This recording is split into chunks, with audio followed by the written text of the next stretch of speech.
이분은 저희가 경제안보 문제에 대해서 가장 고견을 가지고 계신 한국에서 정책 전문가 그리고 학자분들을 모셔서 저희 경제안보 지수에 대한 평가 그리고 활용 방안 그리고 미래 그런 연구 방향에 대해서 말씀을 들어볼 건데요. 먼저 간단하게 2부에서 토론을 맡아주신 분들을 저희가 소개하도록 하겠습니다. 이제 그 토론 순서대로 제가 소개를 먼저 드리도록 하겠습니다. 먼저 대구대학교 경제금융학부 교수이신 김양희 선생님을 소개해드립니다. 예, 다음 한국 대외경제정책연구원의 연원호 박사님을 소개해드립니다. KDI 국제정책대학원의 박재혁 교수님을 소개해드립니다. 그리고 지금 저 자리 한 자리가 비어 있는데요. 성균관대학교 화학공학과의 권석준 교수님이 지금 열심히 오고 계신 중입니다. 그래서 슬라이드는 다 보내주셨고요. 지금 다른 행사와 잠깐 겹쳐서 계신 중입니다. 그럼 먼저 우리 대구대학교 김양희 선생님의 토론부터 듣도록 하겠습니다. 예, 안녕하세요. 대구대학교 김양희입니다. 그 포스터 상에선 제가 3번째라서 좀 여유를 갖고 있었는데 갑자기 첫 번째가 됐습니다. 예, 일단 전반적인 측면 제가 몇 분 정도 말씀드리면 될까요? 15분 정도 하시면 예.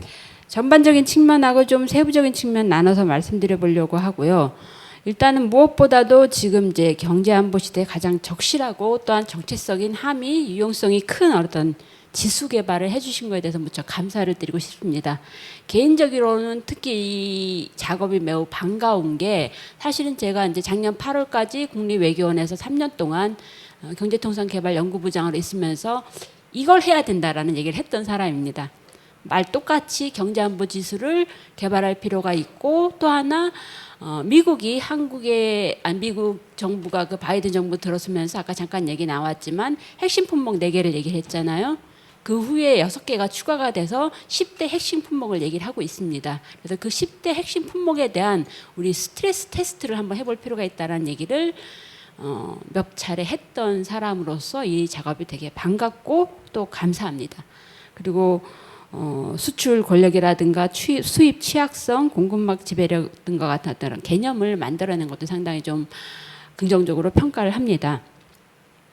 하지만 이제 첫 출발점을 넘었고 앞으로 해야 될 작업도 있고 시작이 반이라고는 하지만 앞으로 조금 더 좀 보완해 나갔으면 좋겠다라는 몇 가지 어떤 제언을 좀 드려야 제가 밥값을 할 수 있을 것 같습니다. 그런 차원에서 일단 먼저 말씀드려보고 싶은 것은 데이터를 통해 본 경제안보 하고서는 공급망 지배력 지수를 얘기를 하고 있거든요. 근데 경제안보 이퀄 공급망 지배력은 아닌 거잖아요.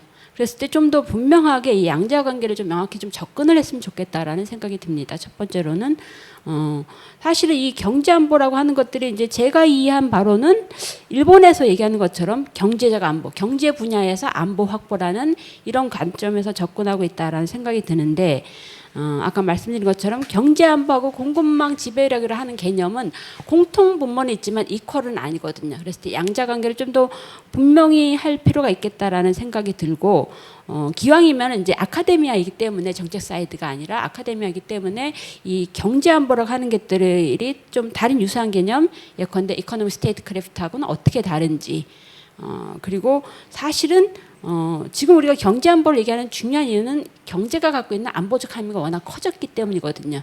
그런 맥락에서는 지금 말하는 경제안보가 전통안보하고는 어떠한 관계에 놓여 있는 것인지 이런 것들 좀 고민해 볼 필요가 있겠다 싶고 아까 조금 말씀이 나오긴 했습니다만 경제안보의 그 범주 내에 다른 여타 구성요소 수출 통제라든가 해외 투자라든가 기간 인프라 보호라든가 하는 것과 비교해 봤을 때 이 그 공급망 지배력을 얘기하는 것들은 어떻게 자리매김되는 것인지 이런 것들도 좀 분명히 할 필요가 있지 않을까라는 생각을 좀 드리고 싶습니다. 또 하나는 이것과 유사한 개념들이 있죠.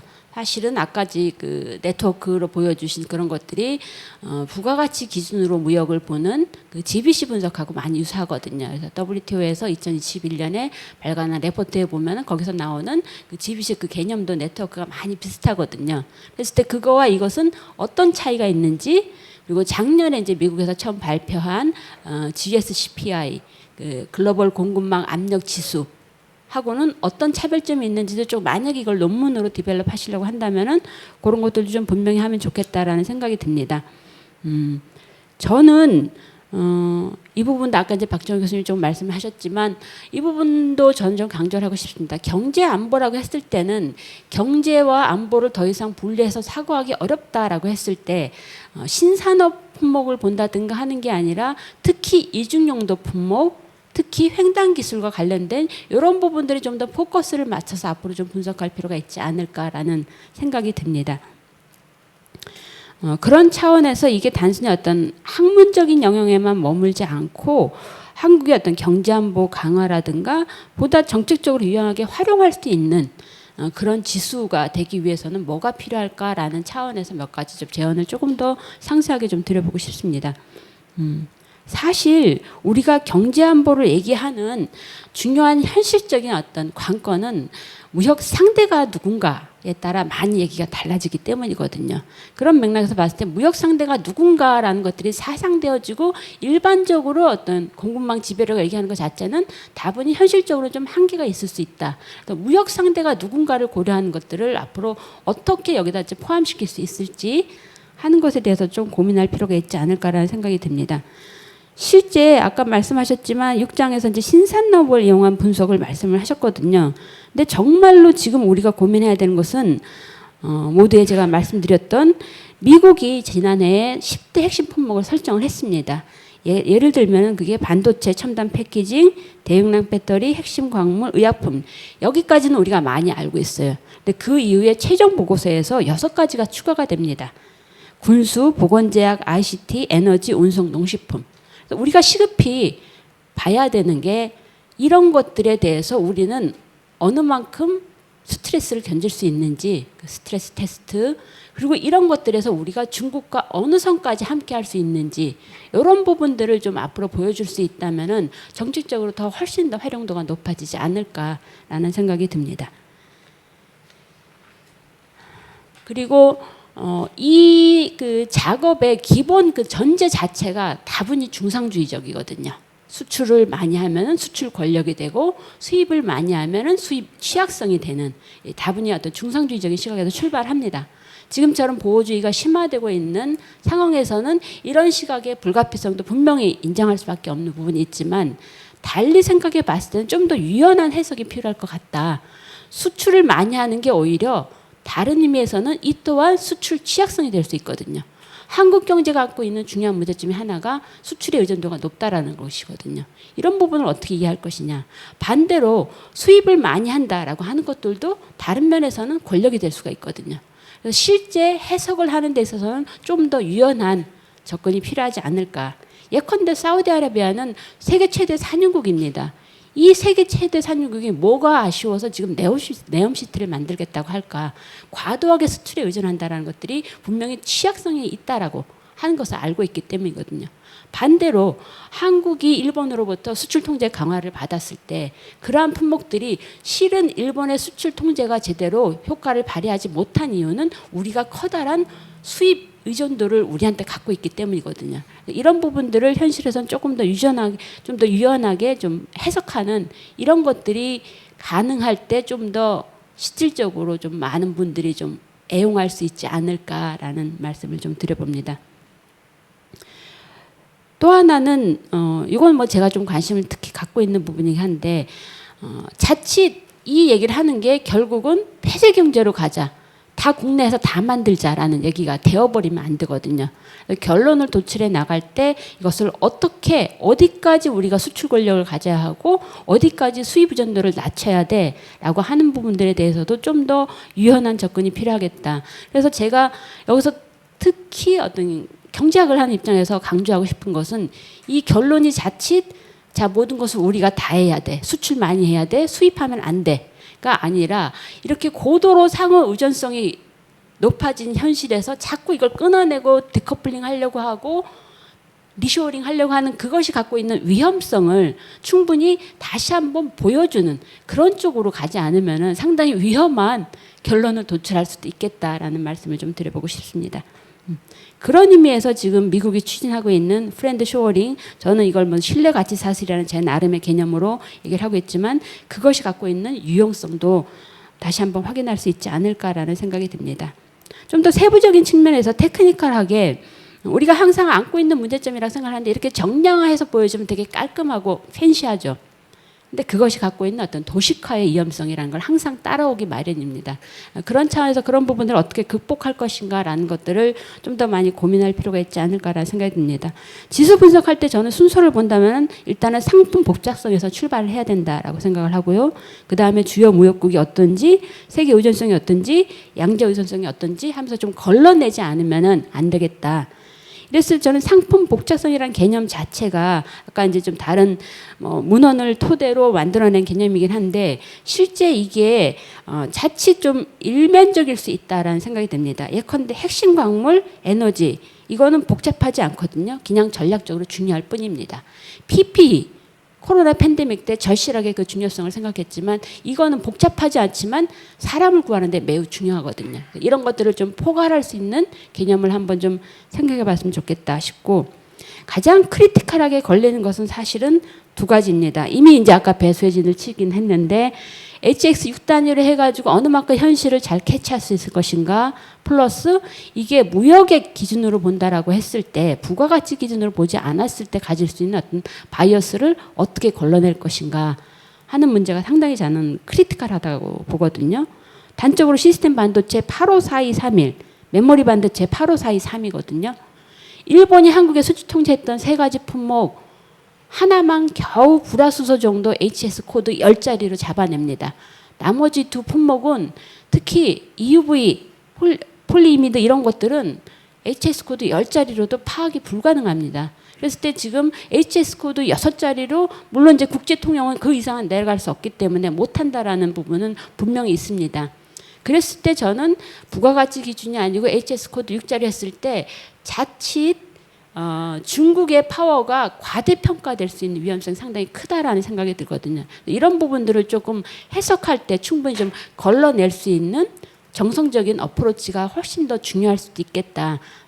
그래야 도식화 위험성을 막고 현실을 좀 더 있는 그대로 정확하게 잘 반영하는 그런 지수가 될 수 있을 거다라는 생각이 듭니다.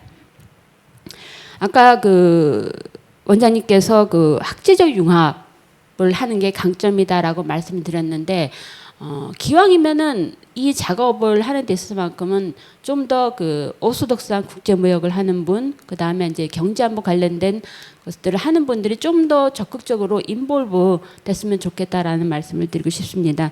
예컨대 그 일본에 대한 수출 통제에 대한 기술이라든가 미국 바이든 정부의 경제안보 전략의 핵심이 IPF다라든가 일본 경제안보 핵심 기능이 전략적 자율성, 전략적 불가결성이다라는 기술은 제가 봤을 땐 정확하지는 않습니다. 하나하나 말씀드리려면 좀 얘기가 길어지기 때문에 그래서 좀 더 이 서울대 안에 그 인력풀을 풀 가동해서 좀 더 국제 무역, 경제 안보, 통상을 하는 분들이 좀 인볼브 된다면은 해석력이 좀 높아지면서 좀 더 정책적으로 활용도가 높아지는 지수가 되지 않을까라는 생각을 합니다. 어쨌든 기본적으로는 이렇게 중요한 어떤 시도를 첫 출발점에 섰다라고 하는 것에 대해서는 기본적으로 무한히 감사하게 생각하고 훌륭한 작업을 하셨다라는 점에서는 긍정적으로 평가합니다. 이상입니다. 예, 감사합니다. 뭐 예상했다시피 정전부 문제를 굉장히 오랫동안 고민해 오시고 또 정책적인 제언도 많이 하셨기 때문에 아주 디테일하게 저희들이 해야 될, 했었어야 될, 그리고 앞으로 해야 될 그런 일들을 잘 적어주신 것 같습니다. 저희가 잘 메모를 했고 참고하도록 하겠습니다. 다음으로 우리 연원호 팀장님, 지금 현재 대외경제정책 연구소에서 경제안보에 관련된 팀을 이끌고 계신데요. 연원호 박사님의 코멘트를 들어보도록 하겠습니다. 네, 안녕하세요. 키앱에서 온 연원호입니다. 사실 발표도 정말 잘 들었고 이제 김양희 교수님께서 너무 잘 지적을 해주셔서 제가 또 어떤 얘기를 해야 될지 좀 고민이 되는 부분입니다. 네, 발표 순서상으로 제가 이제 발표를 들으면서 좀 생각이 나는 것들을 좀 말씀을 드리도록 하겠습니다.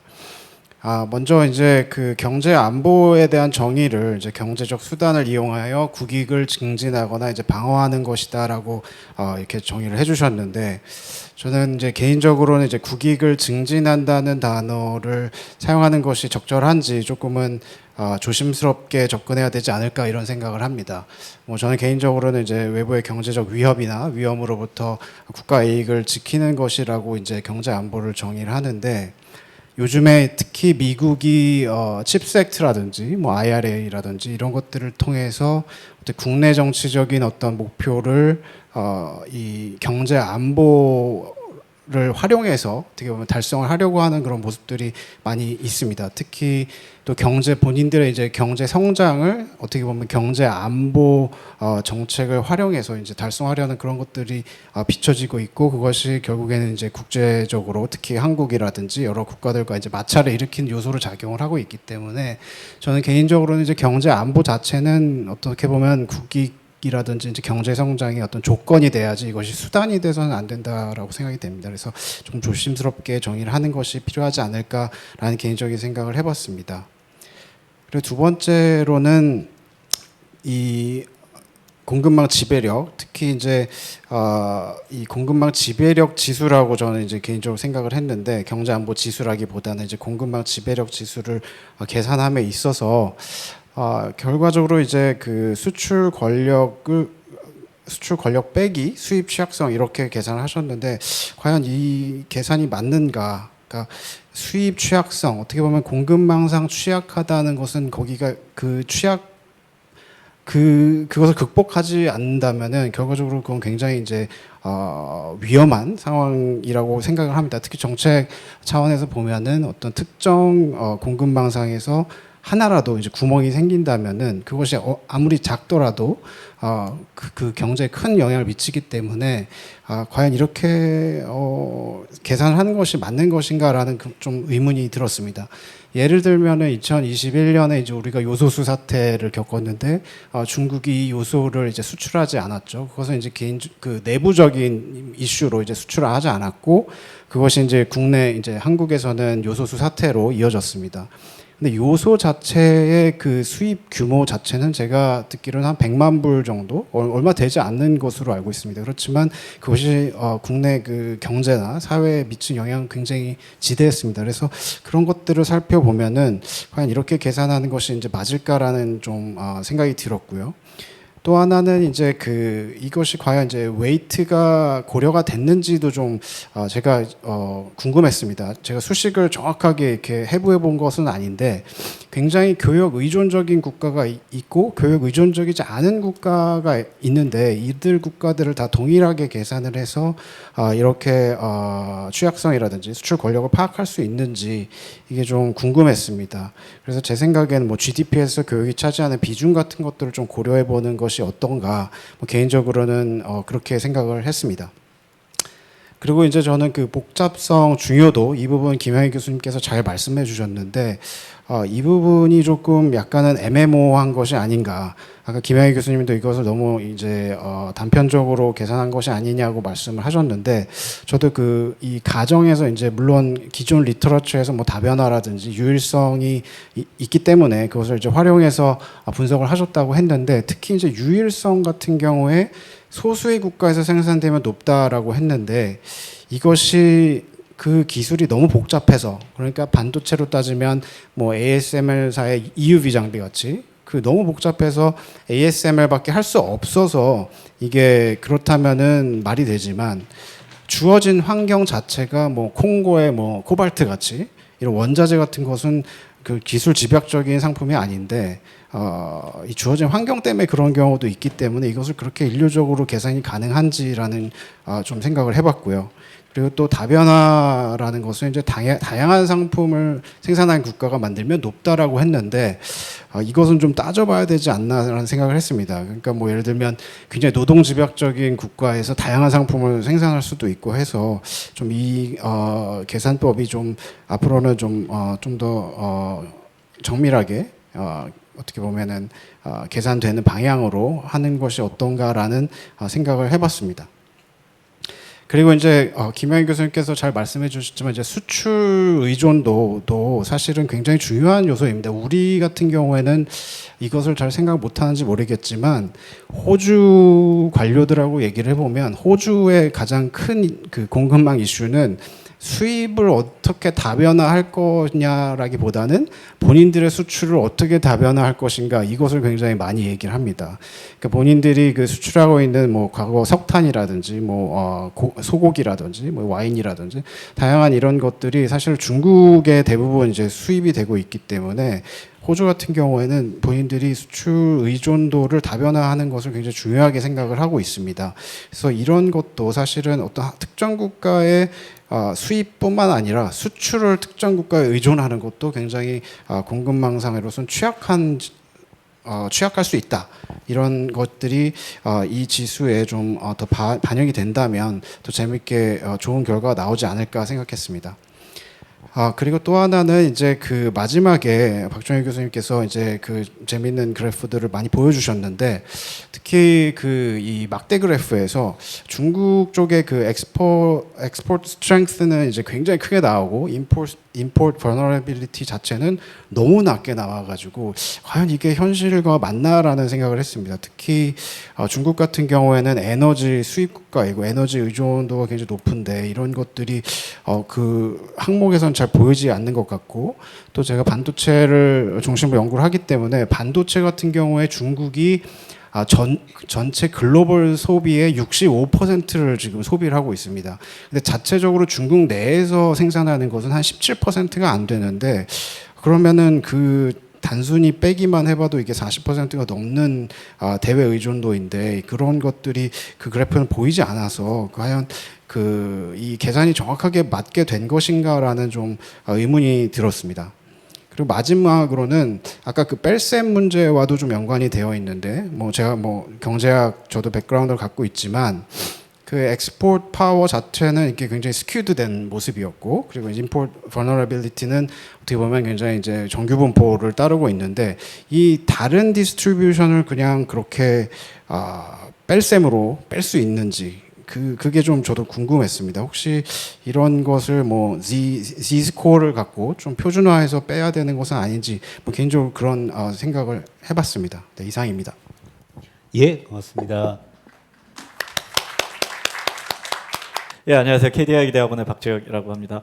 앞에 두 분에 비해서 저는 약간 다른 백그라운드에서 온 것 같은데요. 저 같은 경우에는 뭐 사실은 좀 더 여기에 메소드 쪽에 가까운 사람이고 복잡계 경제학과도 관계가 좀 많은 사람이다 보니 두 분이 비판하셨던 부분이 저는 좀 재밌게 들었던 부분일 수도 있고 그래서 저를 여기 이렇게 가운데에 껴놓지 않았을까라는 생각이 들었습니다. 예.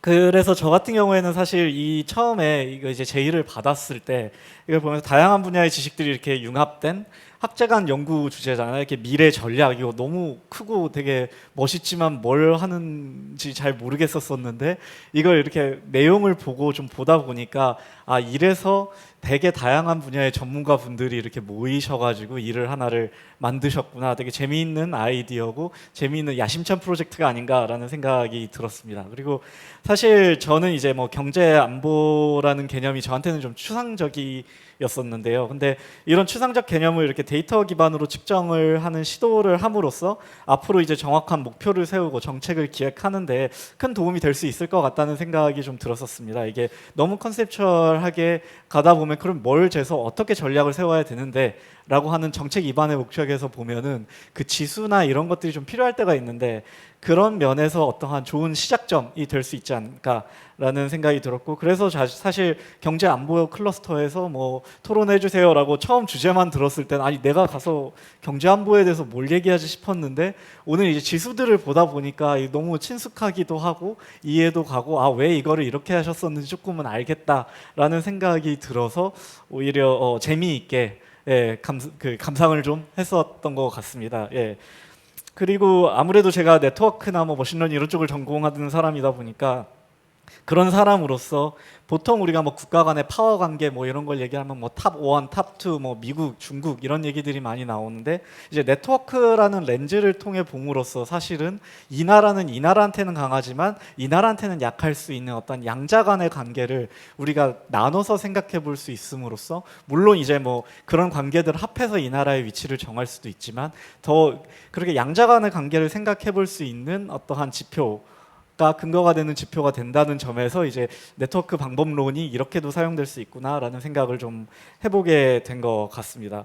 그래서 저는 뭐 이렇게 이 방법론을 이렇게 들으면서 이 방법론을 좀 발전시키면 이런 것도 해볼 수 있지 않을까? 이렇게 해도 되겠는데 이렇게 그냥 이렇게 막 생각에 꼬리를 무는 그런 것들을 그냥 막 말씀드릴 것 같은데요. 뭐 첫 번째로는 이제 마지막 부분에 말씀을 해주셨는데 제가 처음에 이거를 봤을 때 느꼈던 그 생각은 이거는 그 수출 수입에 관련된 항목이기 때문에 뭐 요즘 중요하게 되는 뭐 기술이나 투자, 금융 이런 쪽은 좀 아직은 배제가 된 상태고 뭐 앞으로 충분히 추가할 수 있겠다라고 이제 말씀을 하셨었는데 그거를 만약에 추가한다면 어떻게 추가돼야 될까 이제 저는 머릿속으로 그런 생각들을 보통 하는데 그러면은 이런 여러 레이어들의 네트워크가 있겠죠. 이제 뭐 기술의 어떠한 그 수출입 권력과 권력 취약성 네트워크가 있고 뭐 투자의 네트워크가 있고 금융의 네트워크가 있을 때 얘네들이 하나가 다른 하나의 네트워크에 연결을 주면서 캐스케이드가 일어나거나 이제 힘이 오히려 증폭되거나 하는 관계들이 일어날 텐데 이런 걸 이제 멀티레이어 네트워크 분석이나 이런 걸 통해서 좀 보면은 재미있겠다. 그래서 전혀 좀 다른 맥락이긴 한데 제가 되게 개인적으로 좋아하는 연구 중에 하나가 이제 2010년도에 네이처에 나온 페이퍼가 이탈리아에서 인터넷 네트워크랑 전력망 네트워크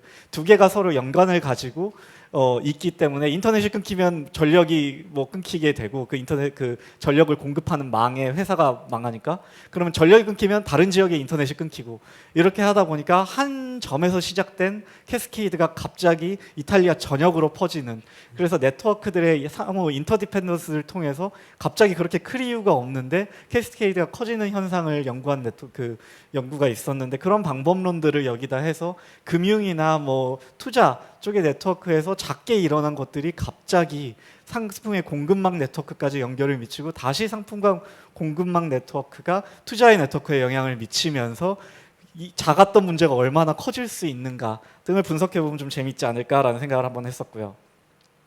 그 다음에 사실 경제 안보라는 관점에서 요즘 이제 국제시장에서 글로벌 기업들 간의 관계 그리고 기업들과 국가의 관계들도 상당히 중요해지고 있다고 생각을 하거든요. 뭐 예를 들면 삼성과 애플 같이 기업 간의 관계도 있겠고, 뭐 미국과 화웨이, 혹은 뭐 페이스북이 최근에 유럽연합에서 페이스북에 대한 뭐 프라이버시 인포메이션 뭐 이런 것들에 대해서 뭐 규제를 한다거나 그리고 뭐 최근에 이제 엄청 유행인 챗GPT를 이제 이탈리아 국가에서 이제 프라이버시 리즌 이유 때문에 이제 그 밴했다거나 뭐 이런 것들을 보면은 어떤 국가가 기술적으로 종속당하지 않기 위해 특정 기업, 대기업들을 이렇게 좀 규제하거나 하는 상황들이 나오다 보니까 국가들만의 네트워크가 아니라 사실은 이렇게 멀티내셔널 엔터프라이즈 들의 네트워크도 이 국가들 간의 네트워크에 같이 연결돼서 생각을 해봐야 되는 상황들이 점점 나오고 있게 되는데요.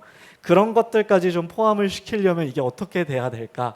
뭐 멀티노드 네트워크나 뭐 이런 방식들을 생각해 볼 수 있지 않을까? 뭐 그런 생각도 해봤고요. 그 다음에 이제 세 번째로는 페이지 랭크 뭐 이런 것과 비슷한 개념으로 사실은 A라는 나라가 B라는 나라의 그냥 수출 권력이 높다라고 얘기할 수도 있지만 그 우리가 두 가지 경우를 생각해 보면은 수출 권력이 낮은 나라한테 수출 권력이 높은 나라도 있을 거고 수출 권력이 높은 나라한테 수출 권력이 높은 나라도 있을 텐데 두 개는 좀 다른 상황인 것 같아요. 그래서 예를 들면 뭐 중국의 수출 권력이 굉장히 높다. 그럼 중국에 대해서 수출 권력이 높은 나라는 단순한 이 매저보다는 사실은 좀 더 웨이트를 줘서 생각을 할 수 있지 않을까. 그래서 중요한 나라들에게 중요한 나라. 그래서 한국에 우리가 뭐 기술이나 이런 정책 제안을 할 때 우리가 바로 수출 권력을 높일 수 없으면 그렇게 전략적으로 네트워크 토폴로지 상의 중요한 위치 혹은 뭐 스트럭처럴 홀 이런 것들을 어떻게 하면 잘 차지할 수 있을까 이런 면으로도 한번 생각을 해볼 수 있지 않을까라는 생각을 했었고요. 그 다음에 이제 마지막에 중국의 수출 권력 부상 뭐 이런 부분들을 보여주셨었는데 사람들이 제일 많이 궁금해할 게 자 중국의 수출 권력 부상으로 과연 그것 때문에 미국의 수출 권력이 줄어들었는가 혹은 어떤 나라들이 영향을 받았는가를 좀 궁금해할 것 같은데 사실 그런 것들을 이제 수출 항목의 네트워크 상에서의 뭐 그 디퓨전이나 이런 것들을 좀 트레이싱 하다 보면 어느 정도는 우리가 유추해 볼 수 있을 것 같아서 그런 것들을 좀 생각해 보는 것도 이 나라의 성장이 어떤 나라들의 뭐 하강이나 동반 성장에 영향을 미쳤는지를 한다면 네트워크라는 그 렌즈의 효율성을 가장 높을 그 시너지를 가장 높게 사용하는 방법이 아닐까 뭐 이런 생각도 해봤습니다. 죄송해요, 제가 막 던지고 있는데 그다음에 뭐 시각화를 보다 보니까 문득 들었던 생각이 이 시각화를 상품 레벨에서도 볼 수 있을까라는 생각을 사실은 했었거든요. 그래서 사실 뭐 어떤 상품은 국가 간의 네트워크에선 별로 안 중요할 수도 있지만 특정 기업인한테는 되게 중요할 수도 있으니까 이게 조금 더 여러 사람들한테 보이기 위해서는 자, 내가 어떤 대기업을 운영하는 사람인데 어떤 상품을 새로 확장을 하려 어떤 분야로 나갈지 확장을 하려고 고려를 한다고 할 때 자, 전 세계 공급망에서 이 상품이 더 중요할까? 이 상품이 더 중요할까? 혹은 우리나라의 위치에서 내가 이 상품을 생산한다고 할 때는 어떤 나라들한테 수출을 나가는 게 좋을까? 이런 전략을 이제 펌 레벨에서 세울 때 우리가 상품 레벨에서의 뭐 네트워크망이나 중요도를 좀 측정해서 보여줄 수 있으면 뭐 토일렛 페이퍼라도 어떤 회사한테는 좀 굉장히 중요한 자원이 될 수 있기 때문에 좀 더 도움이 될 수 있지 않을까 뭐 이런 생각도 해봤습니다. 그리고 마지막으로 이 얘기는 이제 마지막에 넘게 좀 가벼운 생각이라서 해봤는데 개인적으로 이 프로젝트와 웹페이지를 이제 보면서 들었던 게 전략 시뮬레이션 게임으로 만들어도 재밌겠다라는 생각이 들었던 게 이제 뭐 여기에 혹시 뭐 제 나이 또래나 이런 분들은 아실 수도 있는데 뭐 문명이나 대항해 시대, 심시티 뭐 이런 스타일의 게임을 만들어서 자 그러면은 너가 제한된 자원으로 국가를 운영한다고 할 때 어떤 전략으로 여기에서 어떤 수출 상품 타겟을 정해서 앞으로 5년간 발전을 시킬래 뭐 이런 것들을 이렇게 좀 시뮬레이션 게임을 만들 수 있으면은 학생들의 교육 자료로도 활용을 좀 해볼 수 있지 않을까라는 생각을 해봤습니다. 예, 너무 생각을 던지기만 한 것 같은데 뭐 조금이나마 도움이 됐길 바랍니다. 예, 감사합니다. 네, 감사합니다. 예. 예, 너무 디테일하고 다 세 분 다 너무 디테일하고 좋은 코멘트를 많이 해주셔서 제가 메모하느라고 잠시 진행하는 걸 망각할 정도로 저희가 이제 1년 동안 굉장히 많은 회의를 하면서 대부분이 다 고민을 굉장히 많이 했던 질문들이고요. 그래서 저희가 이제 A라는 것보단 B를 선택하고 뭐 이렇게 됐던 그런 질문들이 많아서 이제 저희가 이제 어떻게 보면 배제됐던 의견을 냈던 선생님들은 공감을 하실 거고 그래서 여러 가지 가든 오브 뭐 그런 포크라고 이렇게 갈라진 길이라고 그렇게 갈라진 길로 온 그런 질문들이 많아서 굉장히 재밌었습니다. 그리고 그런 길을 선택했다면 또 좋은 결과가 나오지 않았을까 생각을 다시 한번 해보게 됐습니다. 시작하면 될까요? 예. 일단은 지각을 해서 너무 죄송합니다. 그래서 앞에 일정을 끝나자마자 지금 거의 F1 드라이브처럼 운전을 하고 왔고 아마 과속 카메라에 한두 번 걸린 것 같습니다, 느낌이. 어쨌든 다행히 차가 안 막혀서 다행이고 앞서서 지금 선생님들께서 어떠한 지표를 어떤 식으로 개발하셨는지를 제가 전혀 지금 캐치업을 못 하고 있습니다만은 그래도 굉장히 중요한 내용들을 아마 충분히 다뤄주셨을 것이라 생각하고 저는 이것을 지금 이제 과기부에서 국가 과학기술전략위원회가 있고요. 거기서 지금 이제 지난 작년 말 그리고 올해 초에 몇 번 언론에서도 여러분 보셨겠지만 12개 정도의 첨단 과학기술을 기반으로 국가가 전략적 관점에서 그냥 단순히 산업적 파급력이 아닌 전략적 관점에서 이제 국가가 정책적으로 관리를 해야 하는 산업군 12개를 지정을 했습니다. 그래서 여러분 생각하실 수 있는 뭐 반도체 디스플레이, 뭐 수소, 원자력, 우주항공, 뭐 첨단 바이오 등등의 그런 이제 산업이 12개가 지정이 되는데 그 12개 산업을 지정을 할 때 가장 중요하게 생각했던 것 중에 하나가 한국이 지금 현재도 이런 산업에 대한 지배력을 가지고 있지만 앞으로도 이런 산업에 대해서 우리가 지배력을 갖기 위해서는 어떠한 부분에 대해서 우리가 가중치를 두어야 되는가에 대해서 많은 고민이 담겨 있었습니다. 근데 그때 담겨 있었던 그런 지표 중에 하나가 단순히 이 지금 산업에서의 지배력뿐만 아니고 외교 안보적인 관점에서의 그런 가중치, 예를 들어서 지금 우리가 한창 화두가 되고 있는 반도체 산업에서 글로벌 공급망에 예를 들어서 변동이 생길 경우 그 변동이 경제적 원인이 아닌 국제 정치 혹은 외교 안보적 관점에서의 변동이 생길 경우에 그러한 글로벌 공급망에 과연 우리가 얼마나 의존을 하고 있는가, 글로벌 공급망이 만약에 변동이 생긴다면 그것이 원상 복구가 되는 데까지는 얼마나 많은 시간이 걸리는가, 그 원상 복구를 한국의 의지만으로 어디까지 할 수 있는가, 혹은 동맹의 힘을 빌려야 되는가 등등에 대한 많은 논의가 있었습니다. 그때 그러한 가중치를 얘기를 하면서 저희가 스스로 느꼈던 것 중에 하나는 이것을 좀 더 정량적으로 평가할 수 있는 이 지표가 있으면 참 좋겠다. 이런 그때 토론들이 많이 있었고요. 다만 그런 잘 아시다시피 그런 국가 전략과 기술에 들어가시는 분들은 대부분 다 백그라운드가 이공계 쪽에 백그라운드를 가지신 분들이 많아서 예를 들어서 이제 산업공학적 관점에서나 경제적인 관점에서나 아니면 기술 안보적 관점에서까지 이것을 포괄적으로 같이 놓고 평가할 수 있는 지표가 부족하다는 것에 대해서 좀 많은 문제 의식이 있었는데 오늘 이렇게 이제 서울대 미래전략원에서 아주 중요한 워크숍을 여시면서 그러한 부족했던 퍼즐을 찾아주시는 부분에 대해서는 굉장히 저는 뜻깊다고 생각하고 앞으로 이것이 그냥 단순히 연구적인 차원에서뿐만 아니고 정말 정책적인 임플레멘테이션까지도 연결이 될 수 있는 그런 지표들이 됐으면 좋겠습니다. 자, 그런 국가 전략 과학 기술 논의를 할 때 그때 제가 이제 그런 위원분들 앞에서 그리고 이제 정책 담당하시는 분들 앞에서 논의했던 내용을 조금 더 모디피케이션했던 내용을 잠깐 말씀드리겠습니다. 일부는 지금 이제 저하고 저희 학교에 같이 있는 이제 다른 교수님이신 권석범 교수님하고 같이 하고 있는 연구가 조금 있고요. 일부는 이제 여러분 잘 아시는 뭐 세사르 히달고 같은 사람들이 만든 이제 이코노믹 컴플렉스 인덱스, 이코노믹 컴플렉시티 인덱스 같은 것들, 혹은 이제 어떤 인더스트리얼 컴플렉시티 인덱스 같은 것들을 조금 더 우리가 변형을 해서 특정 산업에 대해서 특정 국가의 그런 경쟁력 혹은 이제 그런 뭐라 그럴까요? 지금 경쟁 지수 같은 것들을 이제 평가할 수 있는 방법들에 대해서 잠깐 말씀을 드리겠습니다. 그래서 이제 여기에 나와 있는 것들이 예를 들어서 이제 이런 전략기술 산업에서 다른 산업과 어떤 식으로 상호 영향 네트워크가 존재하는가 이런 것들을 얘기할 수 있게 되는데 예를 들어서 이제 여기서는 예를 들어드리는 겁니다. 차세대 모빌리티가 있다고 했을 때 저 차세대 모빌리티는 산업이 단순히 그냥 산업적 하나로서 스탠드 언론하는 것이 아니고 반도체나 배터리나 수소 같은 그 외의 페라페럴한 산업으로부터 저런 디펜던스가 있을 겁니다. 그럼 우리가 저런 디펜던스를 어떤 그래프 관점에서 봤을 때 저 그래프 화살표 위에는 무엇이 들어가야 되느냐라는 것이죠.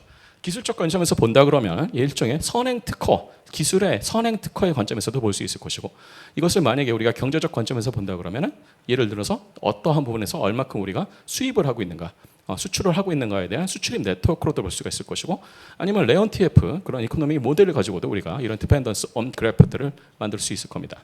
사실은 이렇게 서로 굉장히 복잡한 디펜던스 온 그래프 관계를 가지고 있는 전략기술 산업들의 복잡도 지수를 파악해 볼 것 같으면 예를 들어서 이런 산업들의 이코노믹 컴플렉시티 지수들만 놓고 본다 그러면 지난 한 세대 정도 동안 생각보다 많은 국가 간 변동 지수가 있었습니다. 약 한 세대 전만 하더라도 일본이 계속 이제 1등을 가지고 있었고 뭐 이제 독일이 2등이었다가 시간이 지날수록 보시다시피 이제 변동이 많이 되고 있는데 가장 변동이 랭킹이 많이 올라온 나라 중에 하나가 대만이고요.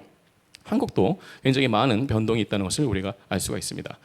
이렇게 대만 같은 경우에는 두 가지 전략이 있는데 대만하고 한국이 랭킹 올리는 방식이 비슷해 보입니다만 약간 차별점이 있습니다. 대만이 이런 랭킹을 올렸던 방식 중에 하나는 반도체 산업, 특히 이게 파운드리나 패키징으로 대표가 될 수 있는 그런 특정한 분야에서의 지배력을 강화하는 방식에서 이제 이런 랭킹을 올린 부분이 있고요. 한국 같은 경우에는 반도체뿐만 아니고 다양한 제조업, 특히나 이런 첨단 분야에서의 제조업 분야로 다변화되면서 이제 이런 컴플렉시티를 높이는 방식으로 전략을 강화했다고 볼 수 있습니다. 사실 이제 한국이 주로 따라했던 전략은 지난 한 세대 전에 일본의 이런 산업 전략, 특히 제조업 분야에서의 다변화 전략이라고 볼 수가 있겠습니다. 그런데 이제 2010년도 넘어서부터는 이런 제조업뿐만 아니고 제조업 플러스 지식, 특히나 IT 산업으로 대표될 수 있는 그런 지식 산업에서의 다변화가 이런 랭킹의 향상에 도움이 됐던 것으로 볼 수 있습니다. 이건 제가 만든 그래프가 아니고 이러한 컴플렉시티 그래프 같은 것들을 우리가 이해하기 위해서는 각 나라에서 특정한 산업이 GDP 창출에 대해서 차지할 수 있는 이런 비율들을 우리가 정량적으로 파악하는 것이 중요합니다. 예를 들어서 이제 이런 것 같은 경우에는 어느 부분에서 얼마큼의 GDP가 나오고 있고 특정한 같은 색깔은 예를 들어서 하나의 종류의 산업으로 분류가 될 수 있고 그 분류의 하부 분류가 될 수 있는 다양한 산업들이 저런 정사각형 크기에 대해서 비주얼라이즈된 형태로 나타내 줄 수 있는 걸 볼 수 있는데 이렇게 이제 하부 구조를 어디까지 볼 것이냐도 굉장히 중요한 문제가 될 것이고 이런 산업들을 분류를 할 때 어떤 산업이 어떤 산업에 속한다고 우리가 단정 지을 수 있을 것이냐 없을 것이냐도 굉장히 중요합니다. 사실은 이렇게 어느 정도 정렬된 이 산업의 이런 프랙션들을 우리가 알고 있으면은 이 산업이 다른 나라하고 비교를 해서 혹은 세계 평균하고 비교해서 혹은 뭐 OECD 같은 어떤 그런 제한된 그룹을 비교해서 평균보다 높으냐 낮으냐를 가지고도 우리가 이런 컴플렉시티의 렐러티브 컴플렉시티를 예상할 수 있을 것이고요. 이제 이런 컴플렉시티를 개발할 수 있는 방법은 세자르 히달고가 10년 전쯤에 피나스와 그다음에 이제 네이처 혹은 사이언스 등등에 보고했던 그런 방식들을 조금씩 차용한 겁니다. 근데 이제 그것이 통계물리 관점에서 봤을 때의 일종의 그러니까 노멀라이제이션대로 하는 건데, 예를 들어서 특정한 나라, 그걸 이제 여기서는 C라고 표현하고 있고요. 특정한 프로덕트, 여기서는 P라고 표현하고 있는데, 예를 들어서 그런 C하고 P에 대해서 이것을 행렬로 본다 그랬을 때, 예를 들어서 그러면 이제 행 개념에서는 나라가 들어갈 것이고, 열 개념에서는 다양한 프로덕트들이 들어갈 것입니다. 뭐 반도체나 자동차나 수소 같은 것들이 들어가게 되겠죠. 그럼 특정한 국가가 특정한 프로덕트계에서 얼마나 다른 나라에 비해서 더 많은 점유율을 가지고 있는가. 그 점유율을 우리가 단순히 본다 그러면 단순히 그냥 전체적인 시장에서의 점유율로 볼 수도 있겠지만, 기술적인 부가가치 창출의 점유율로도 우리가 이것을 해석할 수 있을 겁니다. 이것은 행 관점에서 본 거고요. 열 관점에서 본다 그러면은 그 나라가 얼마나 다양한 프로덕트를 가지고 있는가, 혹은 다시 말하면은 그 나라가 그 프로덕트에서부터 GDP를 창출하는 데 있어서 얼마나 많은 의존도를 가지고 있는지를 행 개념 혹은 열 개념에서 이런 것들을 우리가 볼 수 있을 겁니다. 이렇게 노멀라이제이션 시킨 다음에 이들이 평균보다 높은지 낮은지를 보고 나서 다이버시티를 계산할 수 있을 거고요. 이들의 다이버시티를 가지고서 우리가 행렬을 만들어서 다양한 컴플렉시티 인덱스들을 간단하게 계산해 볼 수가 있습니다. 그래서 이제 컴플렉시티 인덱스 중에서 프로덕트 컴플렉시티 인덱스 같은 경우는 프로덕트를 중심으로 한 개념이 되겠고요. 이제 이런 프로덕트 컴플렉시티를 같이 와서 이제 각각의 나라의 상대적인 기여도를 가지고 계산하는 것이 이코노믹 컴플렉시티 인덱스, 줄여서 ECI라고 하는 개념이 되겠고요. 이러한 파생된 지표들로부터 우리가 여러 가지 지표들을 더 추가적으로 계산할 수 있는데, 예를 들어서 피트니스 컴플렉시티 인덱스나 이런 각 이 컨트리의 피트니스 컴플렉시티 인덱스 혹은 프로덕트의 컴플렉시티 인덱스, 즉 상대적으로 얼마나 경쟁률이 있는지를 얘기할 수 있는데, 보통은 ECI만 가지고도 얘기를 합니다. 시간관계상 자세한 내용들은 여러분이 원전의 논문을 찾아보시면 잘 아실 수 있을 것이라 생각하고, 제가 이제 이런 개념들을 가지고서 한국의 반도체 산업에 지난 약 한 45년 정도의 이제 이 ECI를 가지고 계산을 해봤습니다. 우리가 ECI를 계산할 때 한 나라의 여러 산업에 대한 ECI를 계산하는 것도 가능하지만, 한 나라의 특정 산업에서 서브 분류될 수 있는 산업, 예를 들어서 반도체 같은 경우에도 반도체 디자인도 있을 수 있고, 반도체 패브리케이션도 있을 수 있고, 반도체 컴포넌트도 있을 수 있고, 그러한 다양한 서브 산업들을 가지고서 우리가 이렇게 컴플렉스 인덱스를 계산할 수 있는데, 보시다시피 굉장히 상향을 잘 우상향을 하고 있다는 것을 볼 수가 있습니다. 지금 되게 눈에 띄는 게 80년대에서 90년대 넘어올 때 한번 큰 점프가 있었고, 이제 90년대 후반에서 잠깐 정체가 있었고, 다시 꾸준히 상승하고 있는 것을 볼 수가 있는데, 제 생각에는 이제 이 80년대에서 꾸준히 상승할 수 있었던 이유 중에 하나는, 예전에 80년대 이전에는 단순히 일종의 외국계 반도체 대기업들의 조립, 그러니까 하청업체, 예를 들어서 그냥 이제 위탁 생산, 위탁 조립을 하는 정도의 수준에서 머물렀다면, 80년대 넘어오면서부터 본격적으로 메모리 사업이 이제 확장이 되는 기조가 여기에서 나타나고 있다고 볼 수가 있겠고요. 2000년대 이후에 또 우리가 좀 주목해봐야 될 것 중에 하나는, 2000년대 이후에는 이 성장률 자체가 조금씩 감소하고 있긴 합니다만, 물론 이 ECI 자체가 반도체 산업 자체의 정형 이런 성장률로 보기는 어렵습니다만, 어쨌든 상관관계가 있다고 봤을 때 2000년대 이후에는 메모리 반도체 일변도로 갔다 그러면 사실은 점점 이게 세츄레이션이 되는 그래프가 나왔을 텐데, 계속 우상향을 가지고 있다는 것 자체는 뭔가 다이버시티한 팩터들이 계속 추가가 됐다는 것을 의미합니다. 그러면 이제 우리의 경쟁 국가로 볼 수 있는 대만하고 한번 비교한 것을 한번 보시겠습니다. 대만 같은 경우도 비슷한 어떤 추세를 따라가긴 합니다만은, 대만은 잘 아시다시피 1987년에 TSMC가 설립이 되고 난 이후에 계속 파운드리, 그리고 파운드에 연관된 그런 패키징 산업들이 같이 클러스터링이 되어갖고 성장하고 있다는 것을 볼 수가 있는데, 성장 기조는 약간 다릅니다만은 어느 정도의 시차를 두고 같이 성장하고 있다는 것을 알 수 있고, 최근 들어와서는 거의 수렴하는 그런 ECI를 가지고 있다는 것을 볼 수 있습니다. 사실 제가 생각했던 것은 대만은 좀 더 세츄레이션이 빨리 올 것으로 생각했거든요. 왜냐하면 TSMC로 대표가 되는 파운드리 쪽에 더 많은 포커싱이 될 거라고 생각했기 때문에 그런데, 제가 대만의 반도체 산업을 조사를 하면서 배우게 된 것은, 대만이 물론 파운드리에 대한 그런 지배력이 강력합니다만, 파운드리를 둘러싸고 있는 이 반도체 산업에서의 이런 산업의 클러스터, 즉 예를 들어서 이제 반도체 파운드리뿐만 아니고 파운드리에 필요한 각종 장비들, 소재들, 그리고 그 패키징 업체들, 그리고 일부는 또 그것에 대한 완성품을 파는 미디어텍 같은 업체들이 나오고 있기 때문에, 그런 다이버시티가 대만에서도 지금 꾸준히 확장되고 있다는 것을 이런 그래프로도 우리가 알 수가 있습니다. 이건 저희 학교에 있는 이제 권석범 교수님하고 같이 하고 있는 특허에 대한 정량 분석 데이터 중에 일부가 되겠습니다. 이 특허 분석 데이터는 예를 들어서 이제 그런 이제 국제 특허 데이터베이스에 등록된 그런 특허들 중에서 주 발명자들의 내셔널리티, 혹은 그 주 발명자들이 소속된 기관의 내셔널리티를 기반으로 해서 어떤 나라의 특허인지를 일단은 그렇게 판별을 했고요. 그다음에 이 특허가 이제 시간 순서대로 시간 차이가 있으면서 코렐레이시 돼 있고, 그 특허를 사이테이션해서 그 특허의 이 우선권을 이제 명기한 그런 특허들의 데이터들을 일일이 다 분석을 한 겁니다. 약 한 27만 건 정도의 특허를 아마 분석했던 것으로 생각이 들고요. 그때 이제 이런 특허 데이터베이스를 가지고서 특허들의 유사도 그리고 얼마나 이 특허가 다른 특허에 대해서 디펜던스를 가지고 있느냐, 즉 앞에 특허가 없었을 때 과연 그 다음 특허가 나올 수 있었느냐 없었느냐를 이제 우리가 정량적으로 분석을 할 수 있습니다. 가장 간단하게는 뭐 특허의 어떤 그 나와 있는 명세서 혹은 청구항들의 그런 문장들을 자연어 처리를 해서 그 자연어 처리를 수학적 벡터로 만든 다음에 벡터들 사이에 코사인 시빌리티 같은 것들을 계산해서 부호하는 방법이 있습니다. 물론 그보다 약간 더 어드밴스된 방법으로 계산했습니다만은 여기서 보이는 Y축에 있는 것들은 각 나라의 각 시점에서의 반도체 관련된 특허들이 미국에서 발현된, 미국에서 출원된 특허들에 대해서 얼마나 디펜던스를 가지고 있는지를 표시하는 값이 되겠습니다. 1이 되면 다 이것을 의존하고 있다는 뜻이고 0이 되면 전혀 사이테이션하고 있지 않다는 뜻이 되겠습니다. X축은 중국에서 나온 반도체 특허에 대한 디펜던스가 되는 건데 이제 한국과 중국 그리고 대만과 일본 같은 나라들을 한번 볼 것 같으면 한국은 여기서 지금 초록색으로 표시가 되어 있고요. 일본은 파란색 그리고 중국은 빨간색으로 표시되어 있습니다. 여기 빨간색을 보실 것 같으면 저 10년도 저기 앞에 있는 게 이제 연도거든요. 10년도, 11년도, 12년도를 거치면서 점점 중국의 반도체 기술력이 미국의 반도체에 대한 디펜던스가 조금씩 낮아지는 것을 볼 수가 있는데 그렇지만 이게 어느 시점부터는 다시 원점으로 회귀하는 듯한 즉 14년도를 거치면서 조금씩 낮아지다가 다시 17년도에 바운스 온 되죠. 그래서 다시 19년도가 되면은 다시 25%로 넘어가는.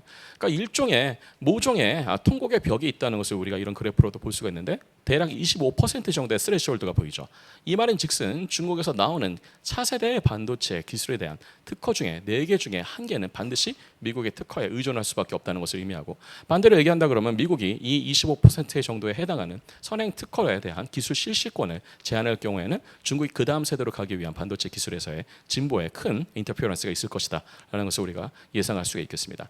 사실은 이제 이러한 지금 이제 서울대 미래전략원에서 개발하고 계시는 그런 지표들 중에 이런 선행 특허들 사이에 기술에 대한 이런 디펜던스 온 그래프를 정량하게 그리고 정량적으로 우리가 이것을 분석할 수 있는 여러 가지 그런 패시스 있겠습니다만 그 중에서도 이렇게 특허 같은 것들은 기술들이 대부분 DB 형태로 다 공개가 되고 있기 때문에 거기에서 우리가 어떠한 키워드들을 혹은 어떠한 이런 키워드들 사이에 연관관계, 코살리티 혹은 이런 커렐레이션들을 볼 것이냐에 따라서 여기서부터 조금 더 깊은 분석들을 할 수 있는 그라운드들이 생길 것으로 저는 생각을 합니다. 예를 들어서 이거 같은 경우는 이제 미국을 100으로 놨을 때 각 나라의 이러한 이제 이 후행 사이테이션이 렉이 얼마가 되고 있는지에 대한 것이 되는데 낮을수록 이제 점점 이제 기술 수준이 뒤처지고 있다 이렇게 보시면 되겠습니다. 보시면 알겠지만 이제 일본이 한 2010년대 중반 이후에 이제 미국의 특허에 대한 선행 지수가 좀 높아졌죠. 그래서 이제 미국에 대해서는 이제 디펜던스보다 미국이 오히려 일본의 특허의 디펜던스라는 게 더 높아지고 있다는 것을 볼 수가 있고 대만은 뭐 거의 85%에서 컨스턴트하고 한국은 이제 한 78%에서 75% 사이에서 조금씩 왔다 갔다 하고 있는데 중국이 한때 높아졌다가 꾸준히 지금 감소하고 있다는 것 자체가 일단 이런 사이테이션 렉이 있고 그 말인즉슨 중국이 여전히 이런 반도체 기술 면에 있어서는 이제 좀 독립을 추구하기에는 아직은 한계가 있다라는 것을 보여주는 지표가 되기도 합니다.